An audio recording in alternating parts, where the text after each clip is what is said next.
Isaías capítulo 6. Nós encerramos as mensagens de outubro hoje. Estamos falando sobre os 5 solas da Reforma Protestante. Nesse último dia 31, completamos 502 anos da Reforma Protestante. E hoje encerramos então com esse texto de Isaías 6, versículo 3, que diz assim: E clamavam uns para os outros, dizendo: Santo, Santo, Santo é o Senhor dos exércitos, toda a terra está cheia da sua glória. E clamavam uns para os outros, dizendo: Santo, Santo, Santo é o Senhor dos exércitos, toda a terra está cheia da sua glória. Quando nós usamos essa frase, glória somente a Deus, ou sola deo gloria em latim, nós ouvimos bastante e vemos por aí bastante gente falando, né? A gente não se dá conta e às vezes a gente acaba esquecendo da força bíblica que essa expressão tem, né? A gente acaba ignorando. Afinal, o que é a glória de Deus? E por que ela é tão importante? O versículo que a gente leu faz parte da visão do chamamento do profeta Isaías ao seu ministério. Se você começar a ver lá desde o início, né? E esse texto é um tratado litúrgico, né, de como adorar e louvar a Deus. O Deus Trino, né, na Antiga Aliança, que se revela para nós abertamente no Novo Testamento. E a repetição aqui da palavra santo, que em hebraico é kadosh, é uma forma de dar destaque à santidade de Deus. E a santidade de Deus é um dos grandes temas do profeta Isaías, do livro, se você ver. E você pode dizer para mim: mas Gisele, o que santidade tem a ver com glória? Você falou de glória, agora está mudando para santidade? Como assim? Santidade é integridade, basicamente. E santidade é a glória de Deus. Então, a glória de Deus é a santidade colocada em exposição. É aquilo que a gente vê, no caso o profeta vê de Deus, e que a gente pode vislumbrar, porque a gente não vê com olhos físicos, mas a gente percebe quando a glória de Deus está entre nós. É algo que se sente, que é nítido, porque a beleza da santidade de Deus, ela impacta quem está ao seu redor. Então, perceba que se você prestar atenção nesse texto, o profeta ele muda de santo para glória.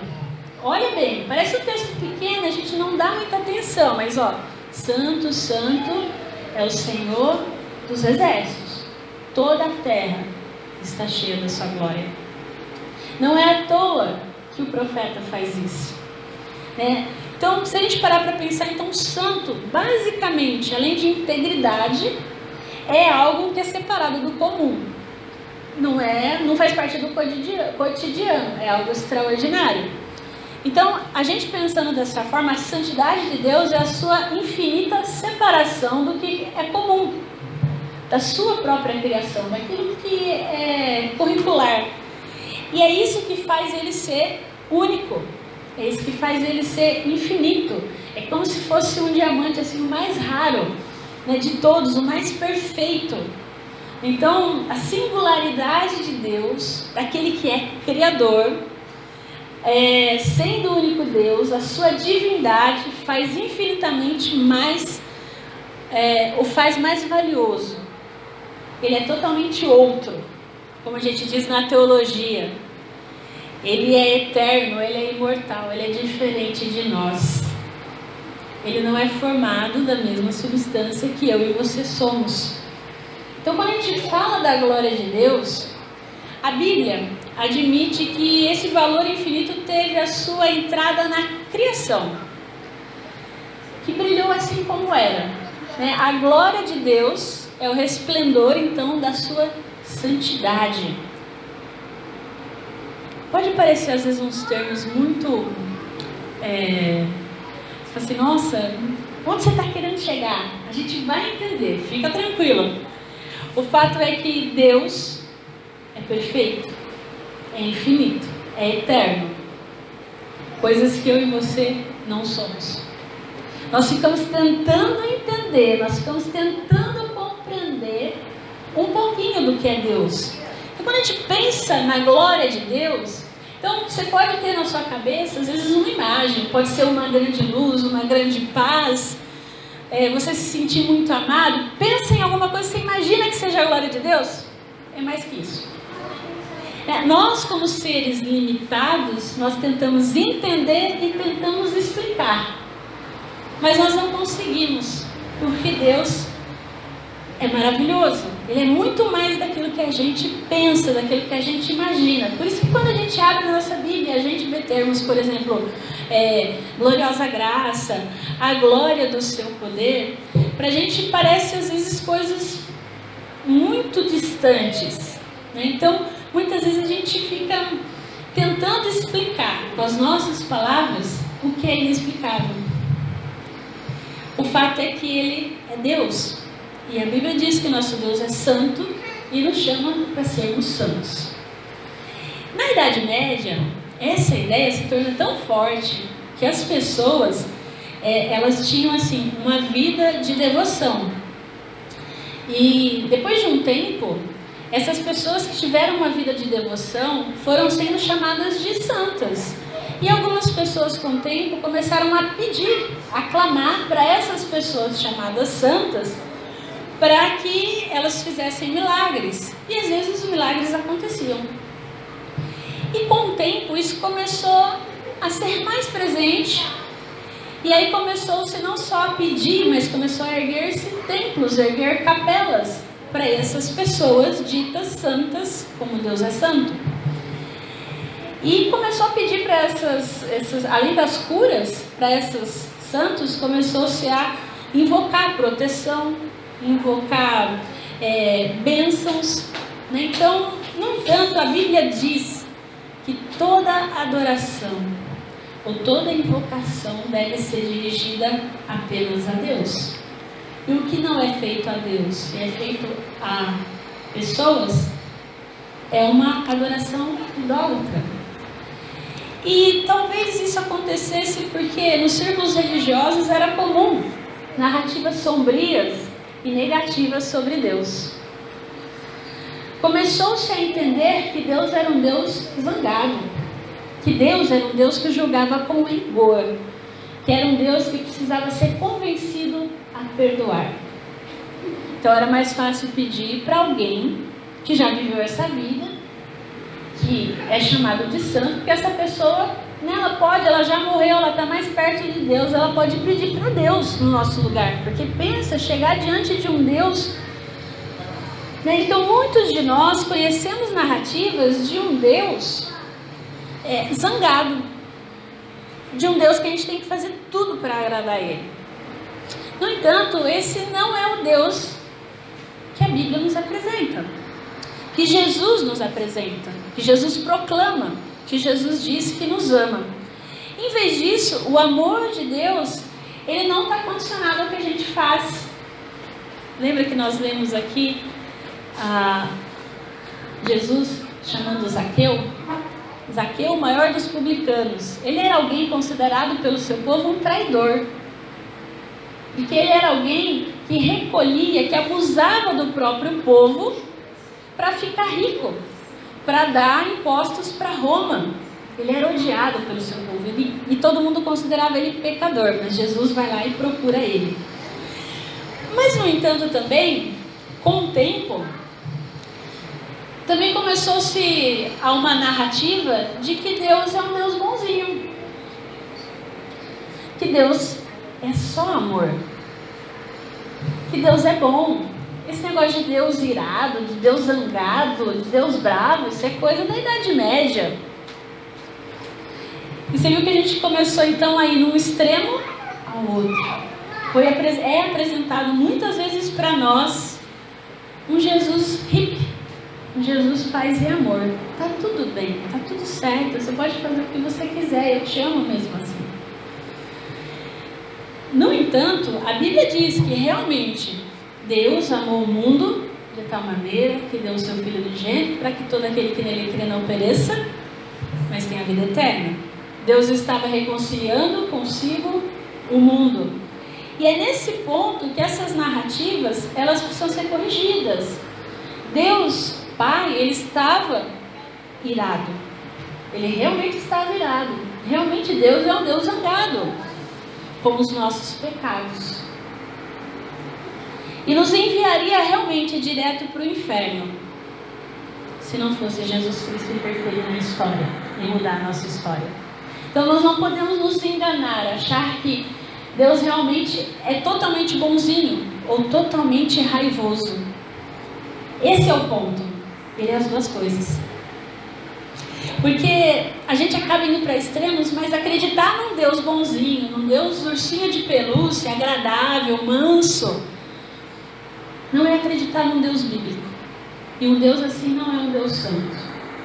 Porque o pecado fere a santidade de Deus. Então, um Deus sem ira serve a homens sem pecado. E um reino sem julgamento por meio das ministrações de um Cristo sem cruz, afirma o teólogo Wilber. Então, alguns pensam no Jesus bonzinho, outros no Deus irado. Mas a gente precisa entender que Deus é as duas coisas. Porque não existe ira de Deus se não existisse santidade. Deus é santo, por isso Ele se ira. E parece difícil para a gente entender isso, porque a gente vive uma narrativa que Deus é amor, e Deus é amor. Mas você que é pai e mãe, você trata o seu filho com amor o tempo todo? Tem hora que você não precisa corrigir? Nem sempre você faz aquilo que você queria. Às vezes você fala não, mas você fica com o coração apertado, mas você sabe que aquele não vai ser o melhor para ele. E vai dizer que nunca. Se você não tem filhos, você sendo filho, nunca deixou sua mãe e seu pai irado. Ou você nunca ficou com raiva de alguma coisa que seu filho fez, falando, não acredito, eu ensinei, sabe fazer.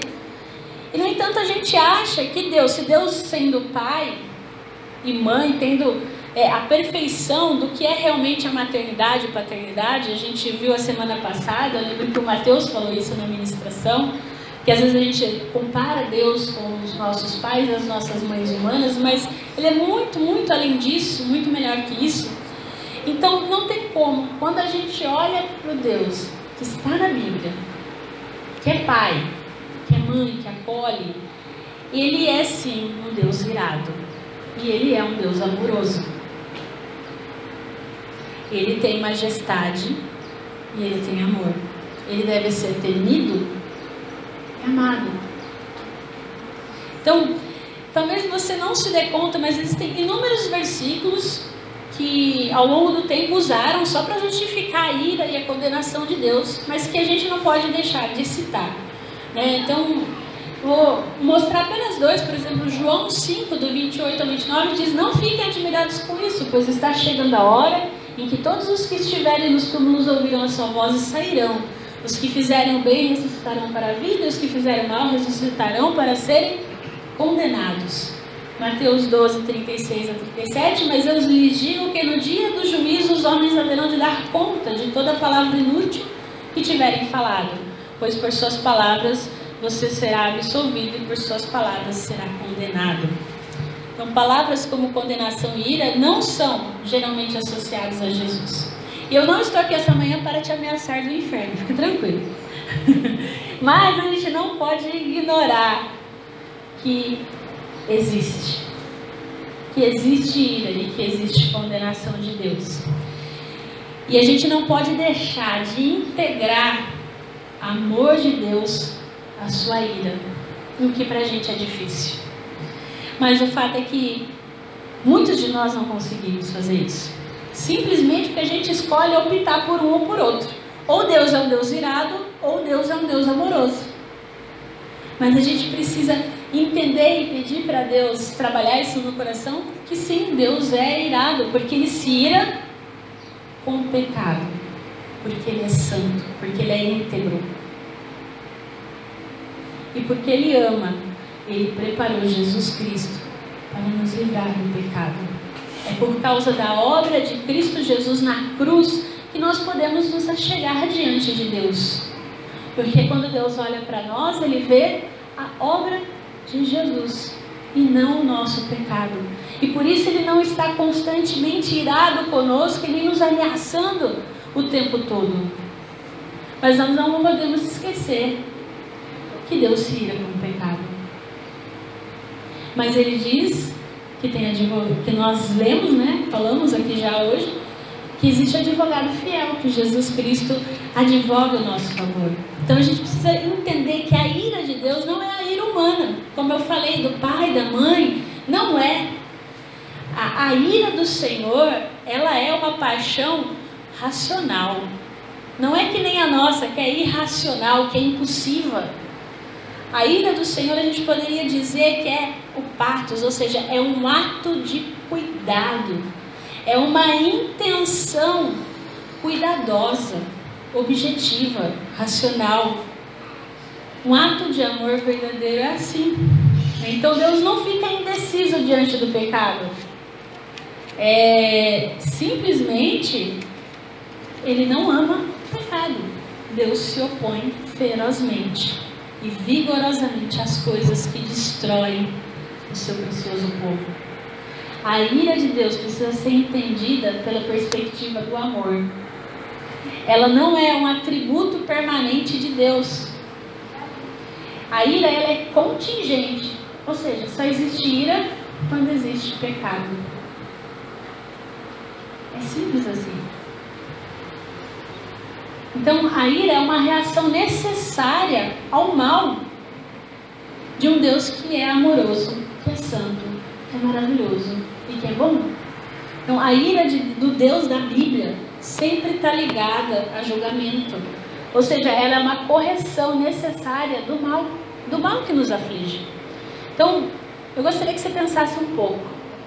De verdade, um Deus que tivesse tanto prazer no mal quanto no bem, seria um Deus bom? Um Deus que não agisse contrariamente ao mal, sendo puro, poderia ser chamado de santo? Se ele fosse conivente com o mal, seria santo? Será que a gente adoraria um Deus que não se importasse com isso? Que tivesse colocado a gente no mundo e se vira aí? Um Deus que não fosse íntegro, que não se irasse com o que é errado, com o mal, com a injustiça, com a opressão? Valeria a pena adorar um Deus assim? Que não ficasse irado com a falta de retidão e com a falta de justiça? A sua ira somente acontece por causa da sua santidade. Aqui, a glória que a gente dá a Deus só é possível por causa da santidade. Quando nós dizemos a Deus toda a glória, naquilo que a gente faz, naquilo que a gente é porque nós sabemos que somente Ele é santo. Que Ele é irado, senão Ele não seria glorioso. Que não adianta eu correr atrás de orar e pedir para outras pessoas, porque a Bíblia diz que só há um nome a quem podemos recorrer, que é Jesus Cristo. Às vezes a gente tenta dar glórias a outras coisas, a nós mesmos, as nossas atitudes, a nossa capacidade. Às vezes nós recorremos a relíquias, a toalhinha ungida, a copo d'água benzido, mas somente Deus é santo, somente Ele pode fazer, nos salvar, nos curar. Somente Ele se ira com o pecado e nos abraça, dizendo: eu estou contigo. Somente Ele, quando nós nos arrependemos, transforma quem nós somos, de pecadores em filhos e filhas amados. Porque Ele é santo, porque Ele tem, somente Ele pode fazer isso. Deus, Ele é contrário ao nosso pecado, porque Ele é a nosso favor. O seu amor não permite o pecado. A Bíblia diz: Ele é fogo consumidor, o fogo purifica. A sua santidade nos convida à santidade. O santo amor de Deus, ele consome o lixo do pecado da nossa vida, nos purifica. A glória de Deus, ela é definitiva. O padrão absoluto de pureza e beleza é a glória de Deus. Então nós só podemos experimentar a glória de Deus na ausência do pecado. O texto que nós lemos, quando o profeta ele se dá conta que é pecador, em Isaías, ele pede para Deus que Deus o purifique. Senhor, eu não tenho os lábios puros. Deus vai lá com uma brasa viva tirada do altar, coloca na boca do profeta e o purifica. E a partir disso ele pode dizer: Santo, Santo, Santo é o Senhor dos exércitos, a terra está cheia da sua glória. Somente quando nós somos abraçados pela santidade de Deus, nós podemos vislumbrar a sua santidade e a sua glória. E é somente nessa situação que a gente consegue olhar para a nossa vida e dar glórias somente a Deus. Isso foi importante no tempo da Reforma, onde existia tantas coisas que as pessoas davam glória, e ainda é importante nos dias de hoje. A quem nós temos dado glória? A nós, as nossas capacidades? A um Deus bonzinho, que aceita tudo, que não questiona, que não é santo? Nós precisamos lembrar que nós somos chamados por esse Deus para sermos santos, porque Ele nos torna santos. Não porque a gente faça alguma coisa, mas é Ele quem diz: vem depressa, hoje eu vou cear com você, hoje nós estaremos juntos. É Ele, não somente, é somente com Ele, através dele, que a gente pode realmente experimentar a glória de Deus nas nossas vidas. Não só experimentar, mas nós podemos participar dessa glória. 1 Pedro 5:1 diz assim: rogo, pois, aos presbíteros que há entre vós, eu presbítero como eles, e testemunho dos sofrimentos de Cristo, e ainda coparticipantes da glória que há de ser revelada. Participantes da glória que há de ser revelada. Aos que justificou, a estes também glorificou. Nós podemos participar dessa glória através da esperança que há em Jesus Cristo. Nós participamos dessa glória todas as vezes que celebramos a mesa do Senhor. Nós participamos dessa glória todas as vezes que juntos louvamos e bendizemos o nome do Senhor. Nós participamos dessa glória todas as vezes que buscamos a Deus em oração, porque a sua santidade preenche e nos leva a querermos ser santos como Ele é santo. Que Deus nos ajude, que Ele nos dê esperança verdadeira, para que realmente a gente possa sentir o seu amor e a sua graça, porque Ele já nos livrou da sua ira por causa do sacrifício de Cristo Jesus. Nunca nos esqueçamos disso. E realmente nós possamos viver hoje e sempre dizendo, como profeta: Santo, Santo, Santo é o Senhor. Que realmente nós possamos dizer que toda a terra está cheia da sua glória, e que tudo que nós fizermos, nós possamos dizer: a Deus seja toda a glória, hoje e sempre.